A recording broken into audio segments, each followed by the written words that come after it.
Salut, c'est Raphaël et bienvenue dans ce débrief de l'actu des relations entre la Suisse et l'Union européenne. Le 20 décembre dernier, juste avant Noël, la Commission européenne et le Conseil fédéral ont communiqué la fin des négociations sur un nouveau paquet d'accords.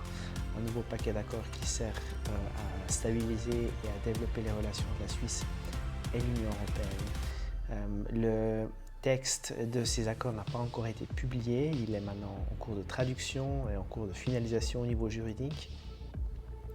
On espère d'ici février, peut-être mars, pouvoir enfin lire en détail ce qui a été négocié, ce qui a été convenu entre les deux parties.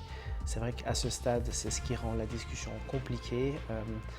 On se base uniquement sur la communication du Conseil fédéral du 20 décembre et on n'est pas en mesure de voir de nos propres yeux le résultat de ces négociations. On doit prendre notre mal en patience, c'est les choses telles qu'elles se passent dans ce genre de contexte, rien de nouveau. On espère simplement que le texte sera prochainement rendu public. Les réactions suite au 20 décembre ont été intéressantes. Du côté de la majorité des partis politiques, plutôt un retour positif ou du moins intéressé, sous réserve justement de voir le résultat concret de ces négociations. L'UDC est naturellement opposé. On a pu réentendre Pierre-Hugues Maillard de l'Union suisse des syndicats exprimer les craintes des syndicats par rapport à cette question de protection des salaires.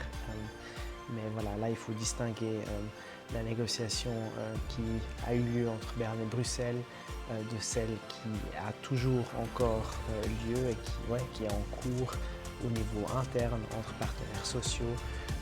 Le Conseil fédéral devrait présenter dans ces prochaines semaines le résultat de ces discussions pour ensuite passer le tout en consultation, puis au Parlement, donc le texte négocié avec la Commission, plus tout ce qui concernera la mise en œuvre au niveau national. Donc on a encore de quoi s'amuser ces prochaines semaines, affaire à suivre et à très bientôt.